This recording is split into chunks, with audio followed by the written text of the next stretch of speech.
Entrevista do século. Conversas para pensar a realidade e a transformação do Espírito Santo.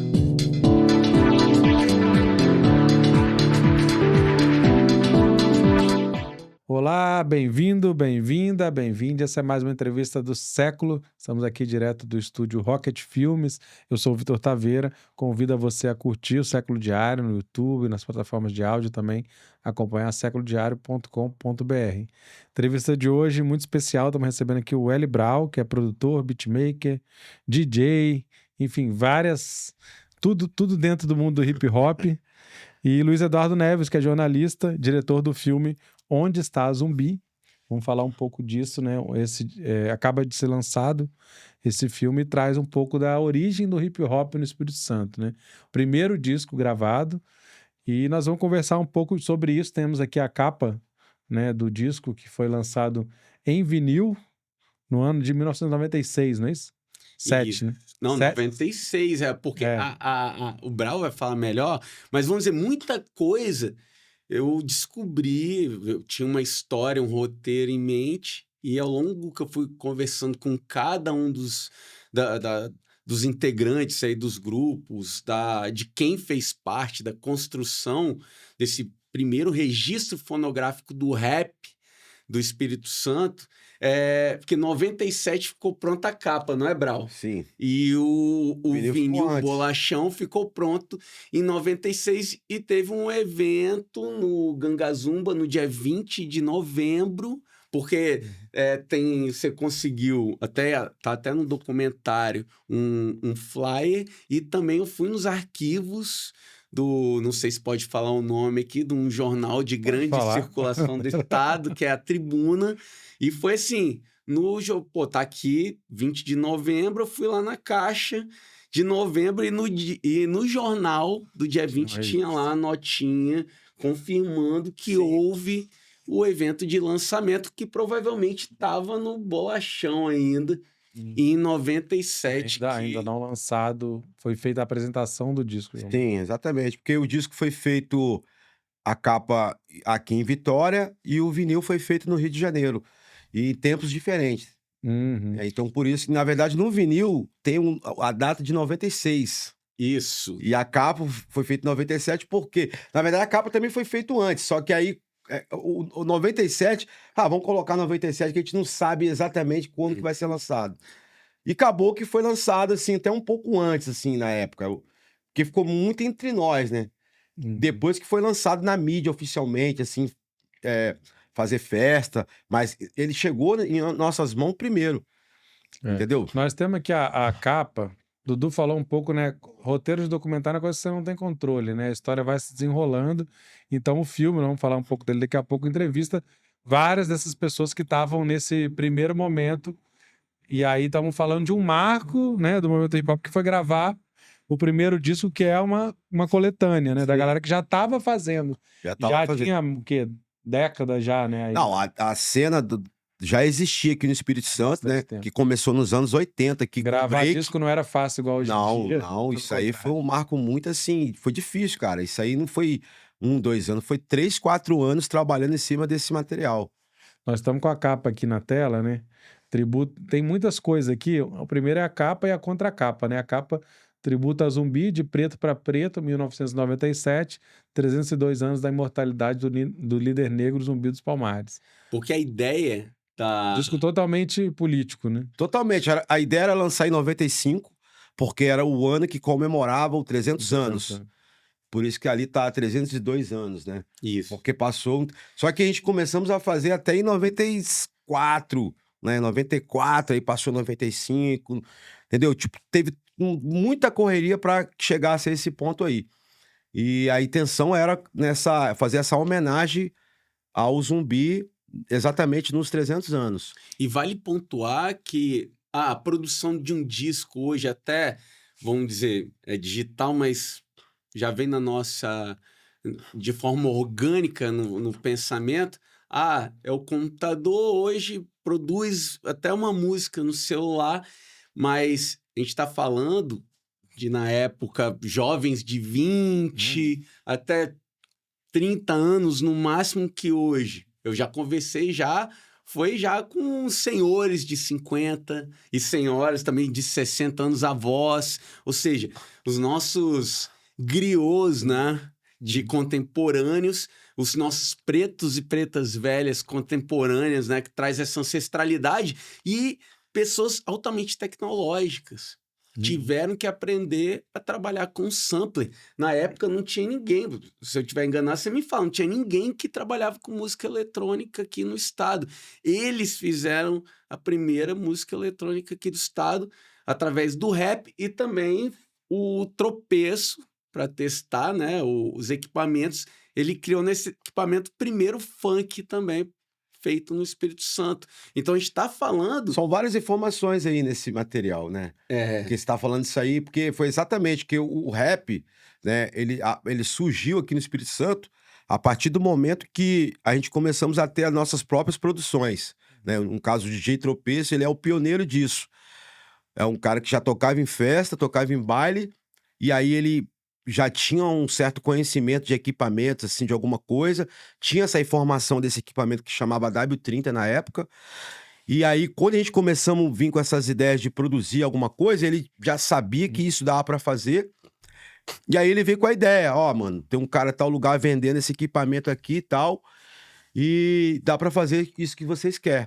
E aí na época, né, o Jorge já tinha uma grana, e aí a gente juntamos entre nós, né? Fizemos ali um rateio entre nós e inteiramos esse valor.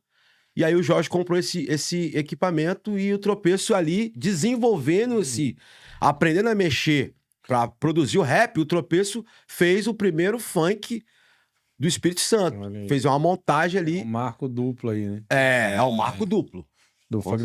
Não, e mostra assim esse senso de coletividade, né, que marca até hoje o hip hop, especialmente esse primeiro momento em que a galera tinha que se virar com o que tem, né, sem acesso, porque hoje a gente vê essa facilidade, entre aspas, também não é todo mundo que tem. Exatamente. Vamos falar que tá super fácil. Não, é entre aspas. Hoje é mais fácil gravar, mas também fazer chegar, né, fazer ecoar o som, tudo também é mais difícil.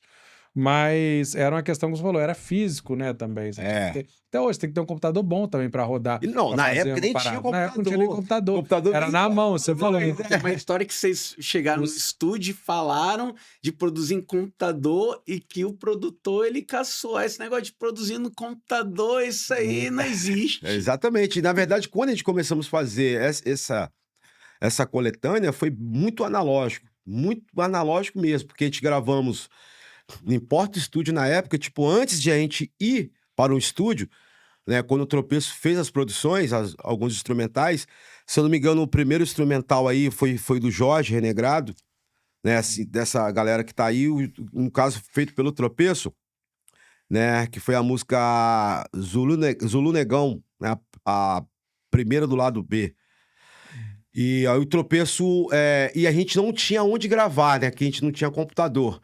E aí o Jorge o Renegrado tinha comprado um porta-estúdio, né? Um porta-estúdio era um equipamento que era fita cassete, mas era um equipamento profissional, né? Parecido com a mesinha de som, no qual tinha uns canais ali. E a gente começamos a gravar ali primeiro, pra ver como é que tava e tal. Que até então também todo mundo tava aprendendo, todos nós, né? Tipo, a gente tava aprendendo a cantar, aprendendo a escrever. E aí naquela época não tinha não tinha internet para você pesquisar, não tinha onde você olhar para você ter uma referência, né? Então tinha pouco acesso, tinha poucas informações, muito pouca disco de fora vinha para nós aqui, então tudo era demorado, entendeu? E aí no decorrer desse tempo que o Jorge, que nós estava gravando no Porta Estúdio, aí percebemos que poderia ficar um pouco melhor, e aí quando começou a surgir o software, surgiu os estúdios, na verdade já tinha os estúdios, né? Mas aí começou a surgir alguns software que tava dando uma facilitada para fazer os trabalhos. Aí, a partir daí que nós fomos pro estúdio. Mas os instrumentais foi feito dentro de casa. E assim, a própria contracapa tem os artistas e retoma um pouco disso que eu falei da politização do disco, né? Sim. Os próprios nomes dizem Negritude Ativa, Tropa de Zumbi, Conceito Feminino, DJ Criolo, Renegrado Jorge, Suspeitos na Mira, Mano Jeff e DJ Ed, Observadores e Radicais Livres. Então esse disco ele reúne a galera que estava fazendo som, né? E aí o Brau até trouxe aqui os discos, né? Depois CDs. Os frutos, né? Assim, os caras que conseguiram, né? a lançar música, os álbuns depois da coletânea, né? Mas foi bem depois, assim, né? E tem um ponto aí também que vocês lançaram o LP de 90 e poucos. no momento Que o CD tava entrando. Então, assim, houve muito bloqueio, além assim de não abrir, não tem um espaço próprio para tocar rap, depois que veio o universo hip hop. Sim, o universo veio surgir até... Que é um programa de rádio. O universo hip hop, que foi o primeiro programa de rádio aqui de rap, ele surgiu exatamente em 97. Da necessidade da onde tocar. nós... Pra tocar, né? E na época, na verdade, o CD, ele era caro, né? Ele era muito caro. E o equipamento também quase ninguém tinha também na época. De tocar, tem que pensar também no player, né? Sim. Eu comprei meus primeiros 2 CDs, um do Michael Jackson e um do Chris Cross. E depois de um ano que eu fui ouvir eles. Não, eu também, eu comprei lá em casa. Eu também comprei eu tinha meus CDs e não tinha um aparelho para ouvir. Depois de anos que eu fui ter um aparelho. E assim, eu queria primeiro falar um pouco do documentário, do porquê que surgiu essa proposta. O Brau também ajudou, né, na produção do documentário, mas assim, por que você achou importante mergulhar nisso aí? Como é que você vê o resultado? O lançamento já aconteceu, né, no Cine Metrópolis. Como é que você vê assim, essa obra e a importância mesmo, né? Porque era uma coisa que está muito na memória da galera, que ainda estão jovens, né? Ainda estão produzindo, estão muito ativos, boa parte dessa galera, né? Mas a gente corre esse risco, né? De não registrar as memórias e as coisas ficarem perdidas. A gente tem uma nova geração aí que talvez muitos não sabem dessa origem, né?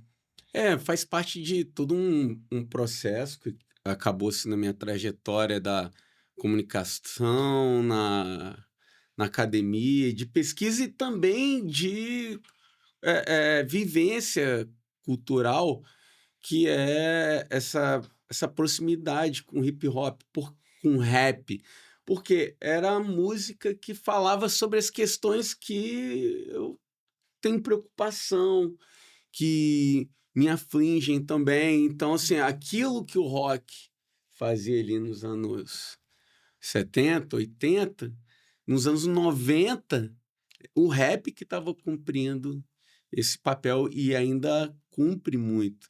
Então, acabou que eu entrei nessa pesquisa aí e tem a ver com o desenvolvimento de alguns... O meu primeiro documentário, que tinha como pano de fundo o hip hop, mas não contava a história do rap no Espírito Santo, era um pano de fundo. Foi No Olho da Rua, que eu lancei em 2008. Há 2 anos, eu lancei uma websérie chamada Barões do Funk, que fala sobre exatamente esse período. É um recorte, né? Tudo um recorte do período ali, final dos 70, 80, até iniciozinho de 90, que é realmente... Antes de chegar na fase do rap, assim, aqui no estado. Isso. Então, assim, quando termina o documentário é quando começa a Brau e mais uma galera ter Brau, o Paulo Black, que fizeram uma viagem para São Paulo para descobrir assim, peraí, o que a gente faz? Que é a cultura hip hop, todos os seus elementos, todas as suas atitudes. Eles já desenvolviam o hip hop e não tinha nem esse nome para você ver como é que essa galera estava capinando mesmo um terreno todo cheio de mato, né? Desbravadores em todos os sentidos. E os 4 elementos sempre muito juntos, né? Porque quando a gente fala em hip hop, a gente fala em 4 elementos. O rap talvez é o que mais aparece para o público em geral, mas assim, o break, o grafite, né? Tá sempre presente, né? Tudo isso acontecia em paralelo, né? No começo mais dessa junção, né? Tipo, anos 80, 90, tinha mais essa preocupação dos elementos estar sempre junto. Ali, todo o evento que a gente fazia, a gente se preocupava em ter os dançarinos, né? Porque eu vim da dança, eu vim do break, comecei do break, como b-boy.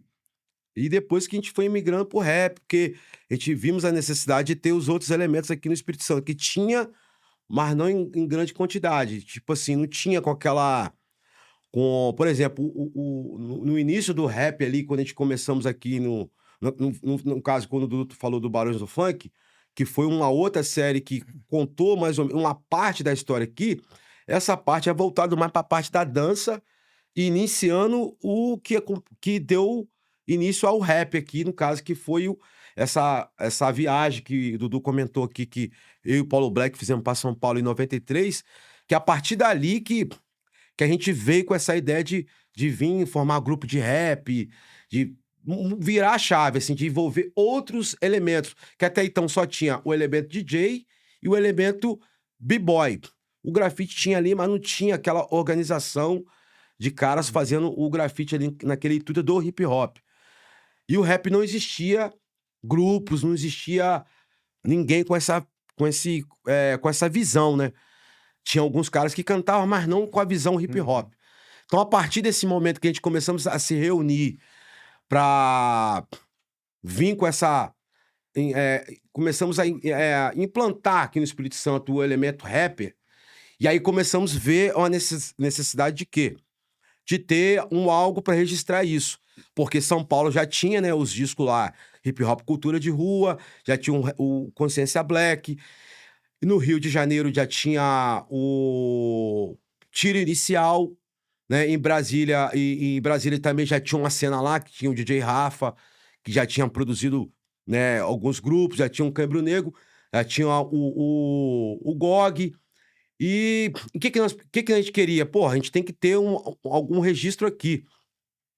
E aí a gente se preocupamos em fazer uma coletânea, porque até então, no Brasil inteiro, dá pra contar no dedo os estados que tinham um disco de rap. E essa virada de chave, né, pra entender como o hip hop foi em 93, né? 93. A partir de 93, que 94, realmente... vocês começaram a pensar no disco. Sim, mas o lance do hip hop, o conceito, as informações, passou a chegar aqui a partir de 93 diante mesmo. Porque a gente começamos a viajar para São Paulo com frequência, nos eventos que tinha na Estação São Bento, que era onde eram os encontros, onde toda a cultura hip hop estava ali naquele momento ali, né? E a gente até se considera como a segunda geração lá que fez parte da São Bento, né? Que a gente estava lá em 93, quando os caras fizeram uma reunião para juntar todo mundo que era envolvido com hip hop no Brasil. E aí, nesse ano de 93, por coincidência, a gente viajamos para São Paulo e ali a gente fez parte dessa história, né? O Espírito Santo estava lá fazendo parte dessa história nacional como os caras que representavam a cena nacional. A gente estava ali, tá ligado? Representando o Espírito Santo. E aí, a partir desse momento aqui, que começou a surgir os grupos de rap, né? O primeiro grupo de rap aqui do Espírito Santo mesmo, assim, com 3 pessoas, foi o Suspeitos na Mira, né? Já existia o Renegrado, já existia outros caras que também cantavam, mas quando começamos a se juntar, aí que começamos a ter essa visão mesmo do rap, aí começamos a se envolver com o movimento negro, aí começou vir com essa questão racial, com a questão social também, que estava ao nosso redor, que ali nesse momento o rap começou a ter umas informações que antes a gente não tinha. E aí, quando a gente juntamos para idealizar essa coletânea, ali já começou realmente a cena do Espírito Santo acontecer, que começamos que na verdade o Zubizão foi só alguns grupos, mas na verdade existiam outros caras, mas só que esses caras não estavam tão organizados para fazer esse material. No caso aí, foi quem estava no momento organizado. Zumbizão, só para esclarecer, Sim, é o pra apelido... escurecer, é o apelido é o apelido que nós demos carinhosamente para o disco, assim. Zumbi. Tributo a Zumbi. E aí a necessidade de contar, já tinha contado, a necessidade é de criar marcos da cultura do Espírito Santo, tipo, nesse recorte da cultura hip hop, vamos dizer, quando é que começaram a se chamar, assim, eu sou cultura hip hop, 93, com a viagem do Brau e do Paulo Black lá para São Paulo. Antes, eu tenho até uns recortes de jornais lá que até você conseguiu, que a galera se chamava de funkista, né? Sim, porque as informações não chegavam na gente. Né? Então... E é interessante, né, esse entrelaçamento também das duas culturas, que até hoje são próximas, né? Não, são da mesma origem. Porque vem musicalmente. Porque são, assim, né, que muitas pessoas não entenderam que, tipo assim, os pilares do hip hop tem lá o África Bambaataa, Grandmaster Flash e o Coerc, né? Então, o África Bambaataa, ele é o pai do Electrofunk, né? E o Grandmaster Flash e o Coerc já é esse rap que é o que se chama hoje de boom bap, vamos dizer assim, né? E o África Bambaataa, ele é aquele cara que inventou o Electrofunk, que veio o Miami Bass e veio toda essa parte eletrônica. E no Brasil, quando chegou aqui, virou o funk. Só que a gente entende que isso tudo faz parte da cultura hip hop. E a dança exerce essa coisa do baile também. Sim. Então, isso exerce uma força muito grande, né? Que a galera vai começar a cantar, mas antes já estava fazendo a cabeça da galera e movendo os corpos. Sim, exatamente. Então, essa parte do electrofunk, no caso do que Miami Bass e tal, veio muito da parte do África Bambaataa. Né? E que no Brasil virou uma outra coisa. Mas também frutos disso. Que veio do África Bambaataa, veio dos bailes que tocavam, tinha até Pop Rio, né, ali atrás do Parque Moscoso e Náutico também. Que eram os bailes que tinha na época ali, que é onde a gente frequentava, porque eram os bailes que, no caso, que é onde o Jorge Renegrado tocava, o DJ Criolo, o DJ Tropeço, no caso, que eram os caras que convivia com a gente ali naquele momento ali, dessa fase que na verdade é muito anterior ao que é o zumbizão, claro, né? Foi o início da dança ali, que eram os caras que de certa forma aplicou na gente o rap, que tocavam as músicas vocais ali, que nós entendíamos que era o rap. Agora, qual que foi o impacto desse disco, assim? Fez sucesso na hora? Acabou, esgotou, não vendeu nada? Ou distribuía? Ou a galera... Como é que foi o lançamento? Rapaz, não, o que significou, assim? Não, na verdade, a gente foi mais um registro, né, cara? E na época o rap tinha uma resistência, né? Ainda mais o rap com essa linguagem da militância, né, cara? Então, o rap, nessa época, foi difícil, né, cara? Não tinha... As portas não abria pro rap que tava falando da questão racial naquele momento ali, tá ligado? E da questão social também. Então, foi muito difícil, né, cara? Ele tocou, assim, na rádio comunitária. Aí, logo após, a gente, graças a Deus, conseguimos esse espaço na rádio universitária, no qual a gente inauguramos lá o programa Universo Hip Hop, eu e o Renegrado Jorge. E aí que nós tivemos o nosso espaço para divulgar. Mas até então, poucos lugares, assim, abriu espaço. Na verdade, não era para esse disco, era pro rap todo. A gente não tinha lugar para cantar. A gente cantava uma vez por ano na Noite da Beleza Negra, que era um evento feito pelo Secum, que o Zomar Vidal era o cara que estava no meio do movimento negro e abriu os espaços nas festas que o movimento negro fazia, e aí é onde nós cantávamos as músicas do vinil. Senão, a gente não tinha esse espaço. Esse negócio, zumbi, raça, gênero, isso não tinha espaço nos anos 90, hoje ainda tem pouco, né? Hoje ainda tem, imagina nos anos 90. Como é que uma rádio, vamos dizer, popular vai tocar? Nem os programas vamos dizer, de Miami, de funk tocavam. Os outros programas provavelmente começaram a tocar, quando começaram a tocar rap, começaram a tocar também o rap de fora, né? Até a galera daqui... mas o primeiro programa a tocar... Não, isso que eu tô falando, mas aí o universo hip hop já surge para ser um instrumento, de alguma maneira, político e cultural do movimento mesmo. Exatamente. Pessoas que são de dentro, tocando para quem curte, né? Exatamente. E trazendo mais gente também, né? Que não estava habituada a ouvir. Foi isso, exatamente. E aí o documentário, qual a importância? Ele já contou a história ali, vamos dizer, uma parte da história desse autoconhecimento, né? Esse proclamar, estamos fazendo hip hop e o hip hop é isso. E a partir daí, qual o outro marco que se criaria?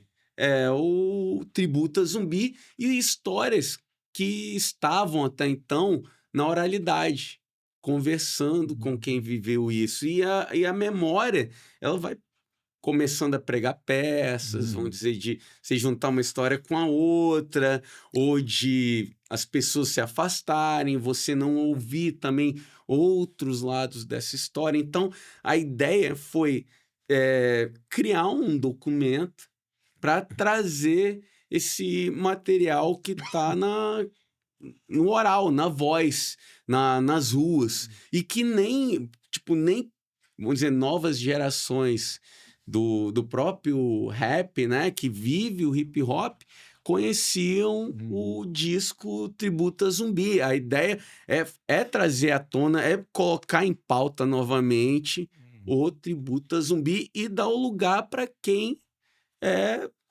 de ter esse, assim, quem foi o primeiro a produzir rap aqui? Quem foi o primeiro beatmaker? Quem foi o primeiro produtor do rap?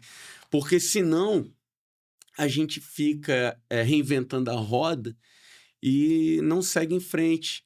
Assim, eu já ouvi depoimentos, entrevistas de gente falando que não tinha rap aqui, não tinha cultura hip hop em 2010, 2015, que começou por ele, sendo que já tem todos uma gama Uma história de pioneiros ali antes. Então a ideia é chegar assim, ó, peraí, beleza, a gente respeita a história que está sendo construída agora, que já foi construída há 10, 15, 20 anos atrás, mas peraí, não, eles já passaram por isso tudo, de aprender a mexer com uma tecnologia, a errar, a acertar. Por que não a gente não sobe um outro degrau a partir das experiências? Agora, esse disco hoje ele é raríssimo, não é isso? Difícil de encontrar. Raríssimo, assim, porque saiu 500 unidades na época e, assim, né, a galera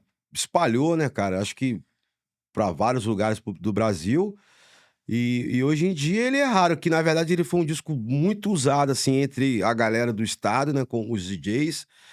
Todos os DJs que foi surgindo dentro do hip hop após o lançamento dele, tinha como assim, pô, eu tenho que ter o Zubizão, eu tenho que ter esse vinil, porque é onde tava as frases, né? Porque, tipo, no universo dos DJs, né? Tinha aquela onda dos caras sempre dar ali, fazendo uns scratch usando alguma frase daqui, né? Porque antigamente tinha muito disco de fora. Aí quando passou a ter o vinil daqui, aí os DJs começaram a usar as frases que falava daqui, alguma coisa daqui. E aí todo mundo começou a usar. Então, tipo assim, todos os DJs que teve esse disco, ele foi bastante usado, assim. É tanto que quando rola as músicas, igual o Gerê rolou aquele dia lá, você viu alguns momentos assim, meio comida, assim, arranhado. Por quê? Porque ali foi um momento que ele utilizou, né, cara? Então, é um vinil, assim, que se tornou uma peça rara entre a cena aqui local. Acho que tem poucas unidades aí. Acho que quase ninguém tem um vinil desse aí novo. O único cara que tem, cara, que tá lá debaixo do colchão dele é o Jorge Negrado. Tem algumas unidades. Se achar por acaso aí, né, em algum sebo, alguma loja. Tem no Discogs lá, aquele site, o site mundial de disco, tem lá ele lá. Olha que massa. E aí, assim, a galera era de vários lugares também, né? Aí tem gente de Vila Velha, Cariacica, da Serra, porque era o que tinha na época, né, cara? A gente se juntava que é interessante como é que esse impacto, né? Essa força do hip hop, ela realmente, primeiro como você falou, talvez primeiro como música, depois como movimento, ela se espalhou pelo mundo, né? E pelo Brasil. Como você falou, em paralelo ia acontecendo e a galera ia se descobrindo e se encontrando. Exatamente. E aí tem uma coisa que traz, acho que não sei se é essa foto aqui, mas tem várias fotos da história que trazem ali o lugar que o documentário fala disso, né? Que é a Ladeira São Bento, no centro de Vitória, que foi um ponto de encontro, não é isso? Sim, porque a galera de vários lugares ali acaba sendo um central de fácil acesso para todo mundo, né? O centro de Vitória. E também a mobilidade naquela época não era igual hoje de terminais e tal, né? Então, a Ladeira São Bento, na verdade, ela deu continuidade ao que existiu antes, né? Que foi o Parque Moscoso, que era um local na rua onde a gente se encontrava nessa fase da dança, né? E depois o Carmélia, que também, né? O Teatro Carmélia, que naquela época deu espaço pro hip hop naquele momento ali, que era o local onde cedia um equipamento, né? Tipo uma televisão pra gente assistir um filme, um documentário, né? Um espaço assim que dava pra gente treinar break e tal. E aí, quando veio a parte da cena do rap, e a gente também tinha uma necessidade de ter um local para se encontrar. E aí a escola, né, lá na escola na Ladeira São Bento, né, no caso, inclusive foi até a Pandora que descolou essa chave para nós na época. E ali teve essa facilidade da gente ter também esse acesso à tecnologia, né? Que era uma TV, um som, que aí era um local de facilidade de encontrar, porque era no centro. Então, como a galera morava na Serra, Vila Velha, Cariacica, Viana, então a gente marcava no centro. Vamos se encontrar no centro. Então a gente se encontrava no centro. E pra onde a gente vai? Aí a Ladeira São Bento foi esse local ali, no caso a escola, que tem a Ladeira São Bento. Hoje é Maeja lá. Que deu esse suporte pra gente, né? Que a gente podia, dava a chave pra gente, nós ficava lá o sábado, tipo, a tarde toda, entendeu? A gente ficava lá, ouvindo música, treinando break. E aí começamos a ter essa visão, né, cara? Esse lance da coletânea. Então, é o local onde a gente se encontrava. Nosso QG, assim, se tornou um QG de todos os adeptos que tinha naquele momento ali. Massa. E você falou também até da Pandora, ela aparece também, né, no documento. Sim, a Pandora da Luz é uma mina que sempre acompanhou a gente no início, assim, dos anos 90, assim. A gente teve o conceito feminino também, né? Sim. De mulheres gravando e até hoje, né? Vão se abrindo portas, não, né? Sim. Chutando portas, talvez, né? Não, para as mulheres terem o seu lugar também. Nessa época, assim, a gente já tinha uma visão, mesmo que o hip hop foi nesse início, assim, sempre foi algo, assim, muito voltado para os homens, mas mesmo assim, a gente tinha uma mente que tinha que ter mulheres no nosso meio, porque no todo da cultura sempre tinha a história das mulheres, entendeu? Então, a gente queria ter, né, as minas sempre no nosso meio, assim, sempre tivemos essa dificuldade de ter, porque é difícil, né? Para homem, para mulher era mais difícil ainda, né? A gente tá falando da galera da periferia, né? Sim. Da galera que tinha acesso a tudo. E no caso da Pandora, foi ela que, representando o movimento negro, trouxe o hip hop junto com o Isolmar, né? Ela e o Isolmar trouxeram a galera para perto do movimento negro e ela conseguiu a chave da escola. Sim, é porque ela estudou, acho que tinha um contato com essa escola, e como a gente tinha a necessidade de um espaço, e ela veio, tem um espaço aqui e tal. Então ela conseguiu essa chave. E acaba sendo também um espaço seguro, né? Você tá dentro de uma escola. Sim. Porque fazer na rua, até hoje, né? Por que pareça, fazer uma batalha de rima na rua, você pode ser reprimido pela polícia. Exatamente. E na escola tinha o lance da tecnologia, que era isso que atraía a gente. Que era ter um videocassete, ter uma televisão ali, tinha um rádio, coisa que a gente não tinha. Entendeu? Um local pra gente ver o que tinha de informação na época, entendeu? E aí a escola foi o local que se tornou nosso QG nesse momento. Pois é. E aí, como é que você enxerga hoje, Brau, assim, a cena do hip hop? Porque mudou radicalmente, né? Cresceu muito, né, cara? A cena hoje em dia, né, cara?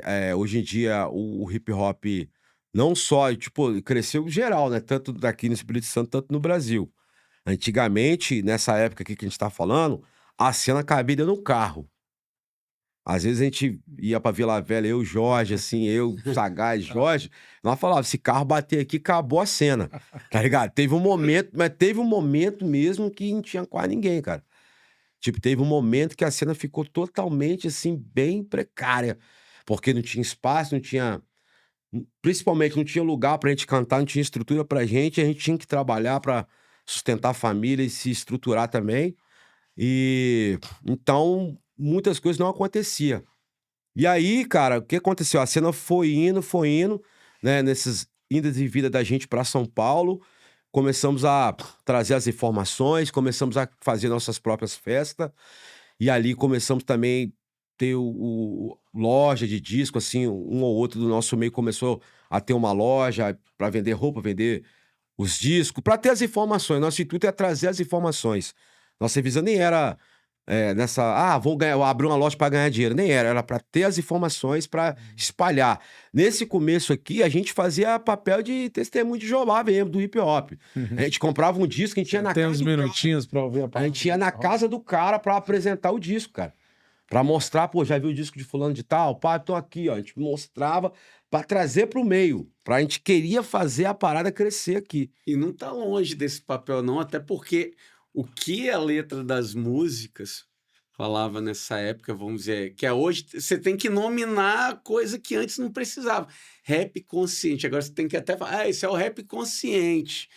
que era o rap dos anos 90. Falava Era sobre... tudo consciente, na verdade. Né? Então, Isso que ele falou. Não precisava desse adjetivo, né? Não. não precisa dar Não, apesar que já tinha um pouco, porque teve o lance lá, até no documentário fala um pouco sobre isso, que foi o momento do funk, quando veio a onda do funk proibidão, assim, de galera e tal. Aí teve esse momento, tipo, 95, assim, e tal, que o funk ficou... Que, no caso, os caras nem falavam funk, falava rap, falava rap, tudo era rap, né? Tudo era rap, né? E aí, pelo fato de tinha aquela onda dos bailes de corredor, né, de briga, teve um momento que o balé era totalmente voltado para isso. Então a gente queria meio que desvincular, né, até do nome rap. Aí a gente começamos até a falar hip hop, assim, né, porque o hip hop é a cultura, né, o hip hop não é a música, né, tipo, como muitos caras, inclusive do Rio, até hoje os caras falam, eu canto hip hop. Mas não é cantar hip hop, entendeu? Mas só que a gente começamos a usar isso para diferenciar daquele momento, porque a mídia, todo mundo discriminava o rap naquele momento por causa dessa onda das brigas que os bailes corredor causavam. Então todo mundo ali era discriminado. Ah, você canta rap, então você é daqueles caras lá que faz apologia ao crime, apologia à briga. Então, tudo era associado àquilo ali. Então, teve esse momento que a gente teve que meio que falar, não, eu sou do hip hop, eu canto hip hop. Teve esse momento. Por isso que eu até hoje tenho essa dúvida, né? Vocês cantam hip hop. E aí, depois, a gente começamos a resgatar de novo isso. Resgatar... né, as informações, que também a parada começou a crescer um pouco mais, as informações começaram a surgir e as pessoas começaram a entender o que era quem, entendeu? Então, esse lance de falar rap consciente, na verdade, sempre teve, assim. Agora, a gente tem algumas fotos aqui, algumas imagens. O documentário, Dudu, foi feito com esses depoimentos dessa galera, né? Isso, imagens de arquivo. Isso. Imagens de arquivo Principalmente fotos, né? Principalmente de imagens de arquivo do Brau e do Renegrado Jorge. O Brau fez esse trabalho muito grande ele também é pesquisador junto comigo. Sim. Porque ele estava no campo, a gente estava no campo junto, ele viveu, eu fui aprendendo essa história. Eu sou o Brau, que é meu professor aqui, porque ele que me ensinou, ou pelo menos me ajudou nos caminhos para ir buscando sobre essa parte tão importante da história, vamos dizer, da música eletrônica aqui do Espírito Santo, do rap, do funk do Espírito Santo aqui, a estação de trabalho aqui dos caras. Então, muitas fotos estavam... Vamos dizer, também é uma época que esse acesso... O acesso à câmera também. Acesso à câmera. Enquadramento aqui, ó. Vídeo existe. Não tinha como saber. Você tinha que tirar. E depois você vai ver o que deu. A galera... Revelar. Ué. Galera de Vitória, vamos dizer, o pessoal da Serra, que é o Brau e o Jorge, que tinha um material guardado. Já a galera de Vila Velha não tinha nenhuma foto deles. O Brau que conseguiu algumas ali catando. Não, inclusive, até essas fotos aí que são deles. Pandora. A Pandora e a Andréia, que era do Conceito Feminino. Porque, cara, é o nosso trabalho também, né, cara? A gente vive nesse universo há muito tempo, né, cara? Então, e a gente sempre, né, pelo fato de a gente estar aqui no Espírito Santo já há um bom tempo, nessa correria do hip hop aqui, né? Nacionalmente dizendo assim, né, que antigamente só tinha São Paulo, Brasília, Minas Gerais e o Rio também. Só que na questão dança, se envolver com a cultura hip hop, a gente estava na frente ainda. O DJ Criolo e o Renegrado, aqui é lá no centro de... Aí, atrás ali, perto ali mesmo da Ladeira São Bento, atrás onde era a Telemar ali, no centro ali. Rapaz, vamos ver o que tem mais aí de imagem aí, ó. Essa aí é lá na Avalanche. Essa foto foi tirada no final de 93 para 94. E quem tá aqui, Brau? Pô, aqui com essa xadrez vermelha. Saiu o Sagaz em cima, com a azul. E aqui o Alex Pantera, que na época era um primeiro, assim, o primeiro DJ do Suspeito, assim, que era o integrante número 4, né? O Dudu não estava aí nesse momento, né? No caso, o Suspeito já era 4, ele era o DJ na época que fazia essa participação com a gente. Isso aqui foi na casa do Tropeço? Isso aí era o espaço do Jorge, na casa dele. Aqui já estava até que tá avançado, porque já tinha um computador, porque quando a gente começamos só tinha o teclado ali, ó, né? Que era o W30, né? Aí depois de um tempo que o Jorge teve acesso ao computador. É o primeiro sampler que eles tiveram contato, que era o que? Era 8... 7 segundos, na verdade. Ai, que você falou, é 20/12/96. Sim. Esse evento de lançamento, no finalzinho do ano ali, né? É. Não, e tinha uma dúvida. E lá naquele espaço lá, no Gangazumba. Espaço Gangazumba, que hoje é o estacionamento da PRF, Polícia Rodoviária No Federal. início da pesquisa... Foi a Casa da Cultura. No início foi da demolida. pesquisa do documentário, eu tava crente que o lançamento foi em 97. Porque o único documento que eu tinha pela capa e pelo uma matéria do jornalista José Roberto dos Santos. Foi depois que você mandou esse cartaz. Então, mas já tinha esse cartaz aí, já. Porque aí aquele negócio, começa a busca, começa a mexer nas gavetas, começa a aparecer.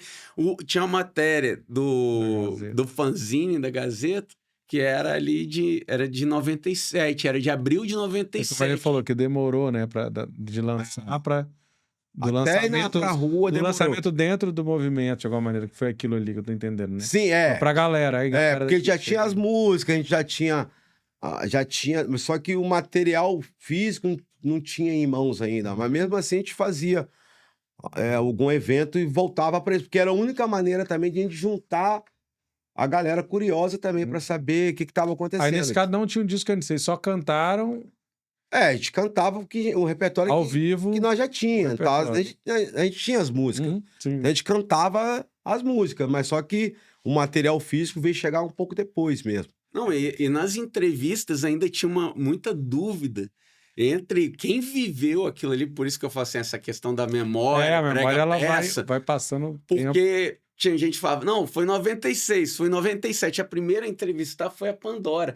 Ela descreveu o evento, depois eu fui conversar com o Jorge, conversei com o Gilmar, e eles, não teve nem evento de lançamento. Então Pandora tá doida. Aí depois, conversando com o Brau, e aí eu falei, não, peraí, metade fala que teve, metade fala que não teve. Teve 2 eventos, teve esse aí, do Gangazumba, e teve o oficial, que foi lá perto ali onde tinha aquele teatro que tinha ali, perto ali do perto daquele teatro que tinha ali na... Dom Bosco ali. Tinha um espaço Codesa. Antigo terminal Dom Bosco. Antigo terminal Dom Bosco. Tinha um espaço chamado Codesa lá. Rolou um evento chamado... rolou uma edição da Noite da Beleza Negra lá. E aí, ali, o vinil já tava na mão. Ele completo. Já tá o vinil na mão. E a gente cantamos a música do vinil lá, com o vinil. Então, os caras... Porque foi dentro de um outro evento o lançamento. Que não ficou na memória, que não foi o lance... Fizemos um evento para lançar o disco.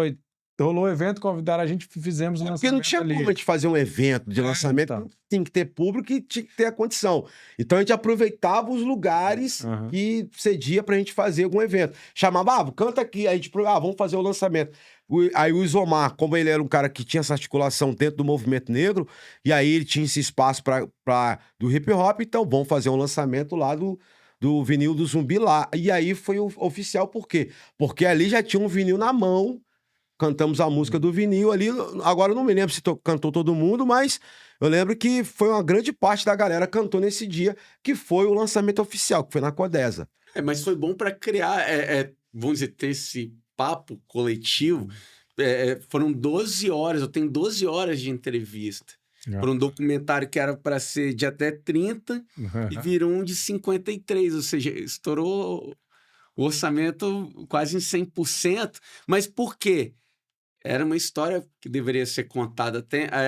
Teve uma hora que eu cheguei... curta, virou um média-metragem. Chegou uma hora que eu comecei a passar umas, vamos dizer, mandar pro editor, o Diego Capelletti, o Bocão, ó, vamos cortar isso, pra, tipo, chegar mais perto do tempo. Aí, o Bocão e Brau me chamaram pra conversar lá no estúdio. Chamou na chincha. Chamaram na chincha. Peraí. Não vai cortar nada, não. Foi, pô, tá muita falação. Acho que precisa de um respiro, um sobe-som. Aí a galera ouviu alguma música. Não, mas onde que as pessoas... Aí que foi a porrada. E eu argumentando. Aí, não sei quem dos dois falou, disse assim, mas esse é o único... É muita falação, mas esse é o único lugar que as pessoas vão ter essa informação. Exatamente. Aí acabou a discussão, na hora. Então é isso. E ao longo de todo o documentário, a trilha sonora que está tocando no background é o disco. Todas as faixas, né? Todos os instrumentais, no caso, né? Que tá ali no vinil, foi executado ali de BG pra galera entender. Porque até então não tinha tanto espaço pros vocais, né? Dá pra encontrar no YouTube algumas coisas, né? Não sei se tem o disco nada completo. Oficial, na verdade, né? Exato. A galera que foi subindo, né? Não tem nada oficial. Inclusive, a gente tá providenciando esse formato nas plataformas digitais, porque como saiu em vinil, né? Então ele não teve o formato digital, né? Nunca teve o formato digital. E aí a gente vai ter que digitalizar, pegar o vinil, dar uma master, assim, né? Colocar uma qualidade um pouco melhor para subir, porque a galera agora começou, todo mundo querer saber onde escuta e tal, e a gente não tem. Então, o que tá na internet, porque as pessoas subiram. Não tem nada oficial colocado por nós ainda. E tendo aviso aí que... Sim, sim. Tem outras fotos aqui já mais também atuais, né? Então, isso aí é o DJ Tropeço, cara. Ele é um dos produtores do disco, juntamente também com... Teve o DJ Criolo também que produziu. Teve o Unival também que produziu as músicas do Negritude Ativa lá da galera de Vila Velha. E DJ Tropeço é um dos principais caras aqui do estado, aqui nesse quesito produção, né, cara? O pioneiro aí do home studio aqui, né? É o nosso paizão, vamos dizer assim, cara. Foi o cara que ensinou a gente toda essa técnica, esse lance da produção. É o... GL Preto, mano, Jeff. Na época, né, o Jeff cantava com o Marquinho, né, que é o Tatu, né? Ele não era... o Gilmar era com Zumba, o Negritude Ativa, e o Jeff ele era parceria com o Tatu, né? Aí depois que o Jeff entrou no Negritude Ativa. Aí a galera, essa já é das antigas. Então, aí já é uma foto no centro de Vitória, né, cara? Aí já tem... aí, não? Oi? Não, aí a igreja lá... Como é aquela igreja? Naquela igreja que tem lá... Em Cidade Alta. Ali tem Sei, onde a Cúria ali. Isso. Então, Convento de São Francisco. Sim, sim. Aí as fotos que a gente já tirava na época pra como se fosse um ensaio um ensaio para o Zubizão, porque a gente tinha que ficar ali treinando e tal, pra ver como é que ia ficar. Aqui na ponta, aqui com a camisa social aqui, Renegrado Jorge, é o Sagaz, a Ilma, né, que já faleceu, que participou também junto fez uma fala na música do Jorge, né, e depois tem o Zumba e o GL Preto. Isso aí foi no estúdio, na porta do estúdio, aonde foi gravado. Victoria Studio. Esse aí vocês estão vendo agora ao vivo aqui. Eli Brown. E essa entrevista foi gravada lá na Cúria, lá, onde foi tirada aquela foto. Ah, pode crer. A Pandora da Luz, toda aí, poderosa, representando o movimento negro, né? Ela que representa... Contou essa história que ela viveu a ponte, né, entre o hip hop e o movimento. É isso que trouxe... o aprofundamento dessa relação. Trouxe as informações para o nosso meio, né? O Zomar e ela ali ela já era militante. Já era militante do movimento estudantil, já fazia parte do movimento negro e trouxe essas informações pra gente. Que enriqueceu toda a narrativa da música, ela trouxe um conhecimento, né? Trouxe muita... E ela tem a trajetória também na produção, né? Nessa época, na moda. Na verdade, na época ela nem era da moda, assim. Ela acho que já tinha uma visão, né? Mas ela tinha um lance da dança também, dança afro e tal, né? Então ela já tinha um envolvimento, assim, com essa parte da cultura urbana também. E trouxe as informações, cara, da questão racial pra gente, que foi muito importante. E essa imagem é lá na Ladeira São Bento, ali no centro histórico ali de Vitória. Massa. Bom, tem mais aí, ô Alexandre? Não sei se eu tenho... Peraí. Porque já estamos quase... Lá na casa... Atualmente, hoje em dia, saiu o Renegrado na casa dele, né? O Renegrado. Onde ele tava ali. Tem a W30 guardada até hoje. Daquela época. É daquela guardada até hoje. Tá Isso é nos dias atuais, né? Tipo... E o prêmio do hip hop, né? Da galera. Até pra dizer que é dos dias de hoje, né? E o equipamento tá lá até hoje, né, cara? Como um guardado. Ele nem funciona, né? Relíquia. Pro futuro museu do hip hop. Guardado Chava, quem sabe. se tornou algo importante, né? Aí o Sagaz, Edson Sagaz. Lá na Ladeira São Bento também. Ele também veio do break, né? O Sagaz já é o cara da primeira geração do rap aqui do estado, né, cara? Do hip hop. Sagaz é o cara da primeira geração. Sagaz, poucos sabem, mas o Sagaz foi o primeiro grafiteiro aqui do estado, né? O cara que se manifestou na rua, o nome hip hop foi o primeiro cara, assim. São nossos anciões aí do Zumba, né? O Zumba que também fazia parte lá com o Gilmar Negritude Ativa. Estão todos muito bem conservados. São, rapaz, como é que é? A pele preta, né? Ajuda, rapaz, é para isso. Então, e outra coisa também, né? Porque com a longevidade de contemporânea, então a gente espera ouvir muito mais. E essa história continua sendo construída, porque os Suspeitos mesmo, vocês estão na ativa até hoje, né, cara? O Brau até falou que tá lançando um disco novo aí com conteúdo paralelo, né? É uma banda já de segunda geração, né? Vamos dizer assim. Já é da geração 2000 diante, assim, né? Uma galera que chega depois, né? Mas que tem um contato muito forte com a gente, né, cara? Que já é... O Fredono já é um parceiro meu do bairro, no caso, né, cara? Um cara que eu ajudei ali a aplicar o rap ali, né, cara? Desde quando ele andava de skate, então sempre... A gente era amigo da rua ali, ouvia rap e tal, e em um certo momento eu propus pra ele, vamos fazer algo musical fora do que eu já fazia com o Suspeito. E ele tava começando a fazer umas rimas, e ali surgiu o conteúdo paralelo, eu e ele ali, né, cara? E ali eu comecei a ceder instrumentais que era uma outra linguagem, que não era muito a ver com a cara do Suspeito, e por isso que o nome é Conteúdo Paralelo, que era uma outra concepção da parada, entendeu? E hoje a gente tá aí... Outra proposta musical. A gente tá aí hoje pelo quarto disco hoje, né? A gente tá lançando 4 material. Fica a dica aí, né? Pra galera procurar aí também esse conteúdo paralelo, Suspeitos na Mira, falando de todo mundo aqui, né? Querendo ou não... Alguns grupos ainda existem, né? Como Suspeitos, outros não estão mais na ativa, mas também tem conteúdos que às vezes você encontra aí perdido. Igual o Brau falou, geralmente os fãs, né? A galera que subiu, né? A galera que curte. Então, eu queria citar aqui, né, cara, os frutos desse álbum aí, né, cara? Que foi a galera que conseguiu lançar um material após o Zubizão, né? Que foi, no caso, Negritude Ativa, né? Que foi o primeiro disco. Classicaço, assim. Né? Tipo, o Negritude foi o primeiro disco de rap do estado, né? Tipo, não foi o primeiro grupo, né? O primeiro grupo foi o Suspeito. Né, grupo de mais de 2 caras. E o Negritude foi o primeiro a lançar um disco, né?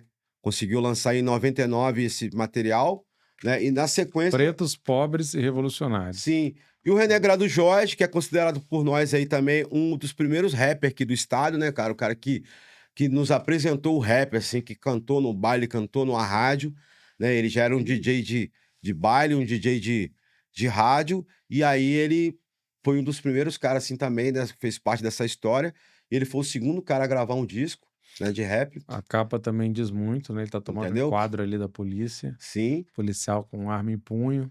Ele jogando basquete. Disco totalmente produzido analógico aí pelo DJ Tropeço, nesse material que a gente tava falando, nesse equipamento W30, né? 100% analógico. 100%. É analógico, gravado em SM58...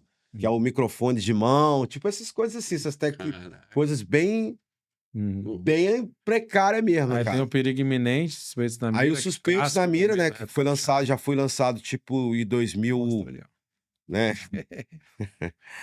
Legal aí. Foi lançado em 2003, né, cara? O primeiro álbum do Suspeitos na Mira. né? O álbum oficial, assim, né? Produzido aí algumas faixas por mim, faixas pelo DJ Criolo, que foi um cara que me ajudou muito nesse material aqui, né? Que mixou, masterizou, né? Que deu todo o corpo para esse disco aqui, né? E Que tem também aí sua simbologia aí também de capa, né? É descasso esse. Discão. E aqui o Nego Boris, né? Que no caso ali ele era Observa 2, e aí o outro parceiro dele ali foi embora para Minas Gerais, e o Nego Boris, logo após, né? Continuou com Observadores, mas ele lançou o disco dele solo, né? Poder das palavras. Lançou o disco dele solo aí. E esses foram os 4 grupos aí que conseguiu lançar o material oficial após Os filhos do Zumbizão. do Zubizão, filho do Zubizão. E aí, cara, hoje em dia a cena tá aí no Espírito Santo, hoje em dia a cena cresceu, né? Hoje em dia não tem nem como se contabilizar qual é a quantidade de grupos de rap que tem no Espírito Santo, né, cara? Cresceu bastante. Alguns Sinto daqui falta de... fazendo sucesso pelo Sim, Brasil, né? Por sim. fora. Sinto falta da galera fazer coisas físicas, sim, entendeu? Tem muita gente aqui, mas a galera não faz material físico. Tem até alguns caras, até da nova geração, que andou fazendo assim uns CDs de papel e tal, né? Hoje em dia a galera tá se juntando para fazer vinil novamente. E a gente acha interessante que a galera dê atenção para os material físico, porque é isso aqui que vai ficar na história. Uhum. É isso aqui que vai ficar. Imagina se a gente não tivesse feito isso aí. Uhum. A gente não tá nem contando isso aqui hoje. Hoje é mais provável lançarem um vinil do que um disco, né? Não, sim. Só que porque hoje você nem encontra mais Só onde que tocar. né? Só que essa mentalidade é muito daqui do Brasil, tá? Sim. Lá fora, o CD até hoje. É normal o CD, fita, cassete, é normal, tá? Então a galera às vezes fala essas coisas, não, mas dentro da cultura hip hop, nunca deixou de sair CD, vinil e fita, nunca. Uhum. Eu falo que eu sou colecionador, né, cara? Tô ali sempre pesquisando do que tem. Todos os discos de rap que tem, mundialmente falando, tem fita, cassete e em CD. Todos têm. Uhum. Então, a gente aqui, inclusive, após lá a exibição do documentário ali, a galera ficou bem naquela empolgação. Vamos fazer o vinil volume 2, Zumbi volume 2 e tal. E ficou naquela onda. Até deixa eles conversando vamos lá juntar? no bolo. Desde que agora tá, tá quente a ideia, deixa eu sair Hoje é bem mais fácil, cara. A dificuldade que a gente teve nessa época, hoje é bem mais fácil. Nessa época lá, o nosso sonho era ter um microfone desse aqui, ó, da Shure. Exatamente esses modelos aqui, porque era na época dos estúdios que a gente ia, era o queridinho, assim, que todo mundo falava, microfone e tal, tinha uma qualidade pá. E aí, a gente não tinha acesso, né? E hoje em dia, tá tudo aí. Tá tudo bem mais fácil, né? Que antigamente até para comprar você não conseguia. A gente fala fácil assim, porque eu quero aprender, eu quero buscar esse conhecimento, o conhecimento tá lá. Vocês queriam conhecimento e não tinha quem passar, tiveram que aprender fazendo, né? Autodidata, é um autodidata tecnológico. Exatamente. Um teclado, um sample, e aí, como é que faz esse negócio? Né? É o que o hip hop é, né, cara? A gente se vira com aquilo que tem. Que é a origem do hip hop, né? O sound system da Jamaica fazia uns discos com pneu lá usado, já tinha questão da rima em cima de instrumental, porque não tinha dinheiro para ter banda, então isso com os migrantes foi lá pro Bronx, então o rap, essa forma de cantar em cima de uma base, veio de migração ali vamos dizer, da América Central para os Estados Unidos e tem muito a ver com as diásporas, né? As migrações tanto forçadas quanto as que são espontâneas e isso tudo que a gente está falando aqui é música negra, música preta, que porque é uma cultura dos Estados Unidos e tal. Não, essa é uma cultura que veio de outros lugares que se espalhou pelo mundo. Eclodiu lá, né? Isso, então se apropriar disso e transformar para falar de temas que são da realidade local tá dentro da origem mesmo. É natural que isso aconteça. E se essa realidade local se parece por vários motivos em vários lugares do Brasil, que o Brasil aparece com o que acontece na Jamaica, com o que acontece nos Estados Unidos ou outros lugares do mundo, Sim. é um reflexo desse sistema que a gente vive, né? E Exatamente. a opressão, ela é parecida. Então, se parece, mas cada um traz o seu e fala a partir da sua realidade para o mundo, né? Porque a cultura não tem fronteira, né? Ninguém fala só para ali. A mensagem, ela pode chegar onde ela conseguir alcançar, né? Sim, Mas sim. é mais ou menos isso, galera. Tá? Nosso tempo acabando. Agradeço muito pela presença, Eli Brau, Luiz Eduardo Neves. Alguma coisa a mais que vocês queiram complementar bem rapidinho? Só gostaria de agradecer mesmo pelo espaço para a gente trazer essa história à tona, porque o principal objetivo do vídeo foi criar um documento sobre e voltar a ser falado. A gente falar sobre isso, é o que está sendo feito agora. Abriu o baú e agora cada um faz. Exatamente, que o Espírito Santo tem seu espaço, sua história dentro da cena nacional do hip hop, né, do rap, que muitas pessoas acham que o rap começou de agora aqui no Espírito Santo, né, porque nesse momento agora, pelo fato do rap estar em evidência no mundo, então muitos artistas da nova geração teve uma certa, tipo assim, cara, uma certa espaço nacionalmente dizendo, e aí uma facilitação também de alguns momentos assim, então acaba que teve uma projeção bem mais fácil do que a geração anterior teve, né? E aí, então, muitas pessoas estão conhecendo a parada agora e acham que começou por agora. Não, o hip hop aqui existe desde os anos, assim, desde o final, se eu te falar, desde lá no começo dos anos 80, já existe aqui no Espírito Santo a cena, entendeu? E aí ela foi se construindo até chegar nos dias de hoje, mas só que já existe aqui, quando a gente vê lá os caras de São Paulo falando da Estação São Bento e tal, a gente tava lá também. Tinha gente lá, daqui lá. Então a gente fez parte toda dessa história nacional, assim, do hip hop, entendeu? O Espírito Santo não ficou para trás nisso. Inclusive até na frente de muitos outros estados do Brasil, que hoje tá grande, mas nós já tava lá há muito tempo. Entendeu? Colaborando com a cena e tal, fazendo a nossa parte aí. É isso, galera. Obrigado. Essa foi a entrevista do século. Agradeço aqui a produção, locução foi minha e o apoio técnico do Alexandre Bisinotto, aqui no estúdio Rocket Filmes. A gente volta em breve aí, convido todo mundo a curtir Século Diário no YouTube, no Spotify e outras plataformas de áudio. Você recebe em primeira mão as atualizações e também, né, curta, comente, compartilhe, faça chegar também essa mensagem, né? Você tem um amigo, uma amiga que gosta de rap, que curte, que se interessa por esses temas históricos, manda, né? E convido também a acompanhar o Século Diário todo dia, né? Que lá tem novidades, informações, notícias, análises sobre o Espírito Santo. Séculodiario.com.br é o endereço. E temos o Instagram aqui também com nossos programas, que é o @TV Século. Obrigado, até logo. Entrevista do século. Conversas para pensar a realidade e a transformação do Espírito Santo.